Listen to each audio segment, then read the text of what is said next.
Hello friends, రేపు రాబోయే complete episode ఇప్పుడు వీడియోలో చూస్తారు. వీడియోలోకి వెళ్ళిపోతే శరణ్య దర్శన్ వాళ్ళిద్దరిని అలా చూస్తూ ఆనంద అంటుంది, శరణ్య దర్శన్ మీరిద్దరూ వెళ్ళి అమ్మవారి దగ్గర నిలబడండి, పూజ జరిపించండి అని చెప్పగానే సరే అని చెప్పి శరణ్య దర్శన్ పూజారి పూజ చేస్తూ ఉంటే వాళ్ళు అమ్మవారికి ఇలా పువ్వులు వేస్తూ అలా పూజలో పాల్గొంటారు. అందరూ అలా దండం పెట్టుకొని నిలబడి చూస్తూ ఉంటారు. సమీర చాలా కోపంగా శరణ్యను చూసి ఇలా అనుకుంటూ ఉంటుంది, నేను చేసుకోబోయే వాడి పక్కన వేరే ఎవరో నిలబడ్డారు, నేను అక్కడ ఉండాల్సిందని పక్కన వేరే చోట ఉన్నాను అని అనుకుంటూ ఆ స్థానాన్ని నేను ఎలాగైనా దక్కించుకోవాలి అని సమీర ఆలోచిస్తూ ఉంటుంది. పక్కనే ఉన్న ప్రీతి చాలా సీరియస్గా చూస్తూ ఉంటుంది. పూజలు మంచిగా జరుగుతున్నాయి అనేసి. ఆ తర్వాత అనన్య అలా నిలబడి ఉండగానే అనన్యని తీసుకొని అక్కడి నుంచి ఫాస్ట్గా వెళ్ళిపోతుంది. బయటికి లాక్కొని వెళ్తూ ఉంటే అనన్య వదులు వదులు అని అన్నా సరే వినిపించుకోకుండా అనన్యని తీసుకొని పక్కకి వెళ్ళిపోతే అనన్య ఏంటి ఎందుకు తీసుకొచ్చావు, అక్కడ పూజ జరుగుతుంది కదా అని అంటూ ఉంటే ఏందమ్మి నేను చెప్పేది విను, నేను నీకోసమే ఇక్కడికి తీసుకొచ్చిన అని కాంచన అంటే లేదు నేను వెళ్ళాలి అని అనన్య వెళ్ళబోతే ఒక నిమిషం ఆగమ్మి అని అంటూ మీ వాళ్ళే నిన్ను మోసం చేస్తున్నారు, తెలియదు నీకు, నేను చెప్పేదాకా ఉండు అని అంటే మా వాళ్ళు నన్ను మోసం చేయటం ఏంటి, మా అమ్మ నాన్న నన్నెందుకు మోసం చేస్తారు అని అనన్య అంటే అప్పుడు నేను వాళ్ళేం చేయరు నేను వెళ్తాను అంటే నువ్వు ఉండు నేను చెప్పేది వినాల్సిందే అంటే అప్పుడు అనన్య అనుకుంటుంది ఇది చెప్పేదాకా వినిపించుకోదు, సరేలే అనేసి నిలబడుతుంది. చెప్పు ఏంటో అని అంటే నువ్వు మీ అమ్మ నాన్న అనుకుంటున్న ఆ విశ్వనాథం అలాగే గీత మీ అమ్మ మీ నాన్న కారు అని చెప్తుంది. అలా చెప్తే ఇంకా అప్పుడు ఇలా ముందుకు నడుస్తూనే చెప్తూనే ఉంటుంది కాంచన, వాళ్ళు మీ అమ్మ నాన్న కాదు మీ అమ్మ నేను, అసలు మీ విశ్వనాథంకి దిక్కుమొక్కు లేక మా నాన్నగారు అక్కన చేర్చుకున్నారు, మా నాన్నగారు ఆయన్ని దగ్గర పెట్టుకొని చదివించాడు అంతా చేశాడు, కానీ విశ్వనాథం మా నాన్నకి ఇచ్చి నన్ను పెళ్లి చేయాలి అనుకున్నాడు, కానీ విశ్వనాథం నన్ను కాదని గీతని ప్రేమించి పెళ్లి చేసుకున్నాడు, నన్ను మోసం చేశాడు. అయితే మా నాన్న ఆ బాధతో వాడి మొహం మీద కొట్టినట్టు తొందరగా పెళ్లి చేయాలనేసి ఒకటికి ఇచ్చి నాకు నచ్చకపోయినా వాడికి ఇచ్చి పెళ్లి చేశాడు, వాడితో నేను సుఖంగా ఉండలేకపోయాను. అది చూసిన మా నాన్న చాలా బాధపడ్డారు, ఏం చేయాలో తెలియలేదు. మా నాన్న చాలా బాధపడి అదే బాధతో చచ్చిపోయాడు. ఆ తర్వాత నువ్వు పుట్టావు కానీ నిన్ను అని అంటూ వెనక్కి తిరిగి చూసేసరికి అనన్య అక్కడ ఉండదు. అది చూసి కాంచన ఏంది అమ్మి నేను ఇంత చెప్తున్నా వినిపించుకోకుండా ఇట్లెట్లా పోయింది అని అనుకుంటూ అక్కడ నుంచి వచ్చి చూస్తూ ఇంకా సీరియస్గా అలా చూస్తూ ఉంటే ఇంకా అప్పుడే తను లేదు అని చెప్పేసి లోపలికి వస్తే లోపల అనన్య మళ్ళీ అక్కడ నిలబడి ఉంటుంది. అనన్యని చూస్తూ ఉంటే కాంచన అనన్య పట్టించుకోకుండా అటువైపు తిరిగి ఉంటుంది. పూజ చేయటం అయిపోతుంది. అయిపోయిన తర్వాత అందరి బట్టలు అక్కడ అమ్మవారి ముందు పెడతారు కదా, ఒక్కొక్కరికి శరణ్య అలాగే దర్శన్ ఆనంద వాళ్ళ ఆయన అందరూ కలిసి బట్టలు వాళ్ళకి ఇచ్చేస్తూ ఉంటే వాళ్ళు తీసుకొని దండం పెట్టుకొని అక్కడి నుంచి వెళ్ళిపోతూ ఉంటారు. అదంతా చాలా ఆనందంగా జరిగిపోతూ ఉండటం చూసి చాలా సీరియస్గా ప్రీతి నీలకంఠం వాళ్ళు కోపంగా అక్కడి నుంచి వెళ్ళిపోతారు. సమీర అక్కడి నుంచి వెళ్ళిపోతుంది. అందరూ వెళ్ళిపోతారు అక్కడి నుంచి.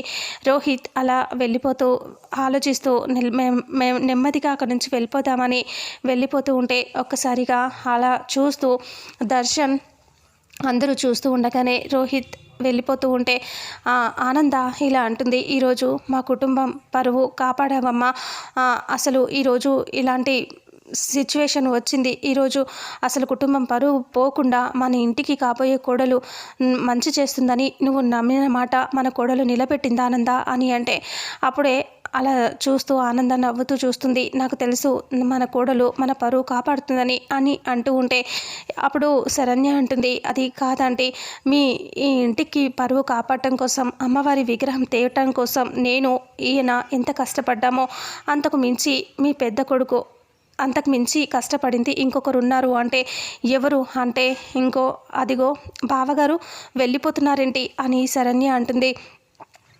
అప్పుడు వాళ్ళ పెద్ద మావయ్య ఇలా అంటాడు, వాణ్ణి ఎందుకు పిలుస్తున్నావమ్మా, వాణ్ణి వెళ్ళనివ్వు అని అంటే అదేంటి మావయ్య అలా వెళ్ళిపోమని చెప్తున్నారు, అసలు మేము అలా ప్రాణాలతో బయటపడి ఇక్కడికి అమ్మవారిని తీసుకురావడానికి కారణం బావగారే అని చెప్పగానే ఒక్కసారిగా అందరూ చూస్తూ ఉంటారు. అప్పుడు దర్శన్ కూడా ఇలా అంటాడు, అవునమ్మా నేను తను ఇద్దరం వెళ్ళి అమ్మవారిని తీసుకొచ్చాం, చాలా కష్టపడి తీసుకొని వచ్చే దానికంటే ముందుగానే అన్నయ్య అసలు విగ్రహం అక్కడ ఎలా ఉందో చెప్పాడు, అసలు నీళ్ళలో పడేశారు అని నీలకంఠం ప్రీతి మాట్లాడుకున్నారని అప్పుడు విన్నానని అది నిజమై ఉంటుందని చెప్పిన మాటకి మేము విగ్రహం కోసం నీటి దగ్గరికి వెళ్ళి వెతికాం. ఆ తర్వాత విగ్రహాన్ని తీసుకొచ్చేటప్పుడు రౌడీలు మమ్మల్ని చంపపోయారు. ఆ సిచ్యువేషన్ నుంచి అన్నయ్యే మమ్మల్ని ప్రాణాలు తెగించి కాపాడాడు. అందుకే మేము టైంకి విగ్రహం తేయగలిగాం అని అంటే అప్పుడు రోహిత్ అలా చూస్తూ ఉంటాడు. అందరూ వింటూ ఉంటారు. మీ అబ్బాయి మీ పెద్ద కొడుకు వల్లే ఈరోజు అంతా మంచి జరిగింది అని శరణ్య అంటే అప్పుడు ఆనంద దగ్గరికి వెళ్ళి నాన్న రోహిత్ అని అంటూ అలా పిలిస్తే రోహిత్ దండం పెట్టి ఇలా అంటాడు, పిన్ని నన్ను క్షమించు పిన్ని, ఈరోజు ఇలా ఇంత పెద్ద సమస్య రావటానికి కారణం నేనే. మీరు చెప్పినట్టు వినలేదు. నా వల్ల ఈరోజు ఇంత పెద్ద సమస్య ప్రీతి వల్ల వచ్చింది కదా. అసలు నేనే తప్పు చేయకపోయి ఉంటే ఈరోజు ఈ సమస్య వచ్చేది కాదు కదా పిన్ని అని అంటూ నాన్న నన్ను క్షమించండి నాన్న, మీరు చిన్నప్పటి నుంచి ఎన్నోసార్లు నాకు మందలించి చెప్పారు, కానీ ప్రతిసారి లాగానే ఈసారి కూడా నేను తప్పు చేశాను, కానీ జీవితంలో సిద్ధిద్దుకోలేని తప్పు చేశాను నాన్న అని రోహిత్ అంటాడు. ఇక పక్కనే ఉన్న వాళ్ళ అమ్మ దగ్గరికి వెళ్ళి దండం పెట్టి ఇలా అంటాడు, అమ్మ నేను చిన్నప్పుడు చిన్న చిన్న తప్పులు చేస్తే నువ్వు మందలించేదానివి, కానీ ఎప్పుడూ గట్టిగా చెప్పలేదు. ఈసారి కూడా అంతే అమ్మ, నువ్వు ఏమీ అనవనుకుని నేను తప్పు చేశాను, కానీ శిక్ష నేనే అనుభవిస్తున్నానమ్మా, నువ్వు గట్టిగా చెప్పుంటే ఇలా జరిగేది కాదేమో అమ్మా అని అంటూ ఇప్పటికీ జరిగిన దానికి నన్ను క్షమించమ్మా అనేసి బాధగా చెప్తాడు దండం పెట్టి. వాళ్ళమ్మ ఒక్క మాట కూడా మాట్లాడుతూ ఇక అప్పుడు మళ్ళీ బాధగా ఆనంద దగ్గరికి వచ్చి ఇలా అంటాడు, పిన్ని అందరూ నన్ను అర్థం చేసుకోకపోయినా నువ్వు ఒక్కదానివి నన్ను అర్థం చేసుకున్నావు పిన్ని, నన్ను క్షమించు పిన్ని, వాళ్ళందరికీ కూడా చెప్పు పిన్ని నన్ను క్షమించమని అని అడిగేసరికి ఇక అప్పుడే ఆనంద అంటుంది, రోహిత్ ఏం మాట్లాడుతున్నావు, నువ్వు ఈ ఇంటికి వారసుడివి, ఫస్ట్ కొడుకువి, అలాంటప్పుడు నిన్ను మేమంతా క్షమించటం ఏంటి, నువ్వు ఎప్పుడూ అలా ఆలోచించద్దు రోహిత్, అంటే నా వల్ల చాలా తప్పు జరిగిపోయింది పిన్ని, మీరు ఎంత చెప్పినా నేను వినలేదు, ఇప్పుడు బాధపడాల్సి వచ్చింది పిన్ని, నన్ను క్షమించండి అనేసి అక్కడ నుంచి రోహిత్ వెళ్ళిపోతూ ఉంటాడు. అలా రోహిత్ వెళ్ళిపోతూ ఉన్న తర్వాత ఇక్కడేమో ఆనంద వాళ్ళు బయటికి వచ్చేస్తారు.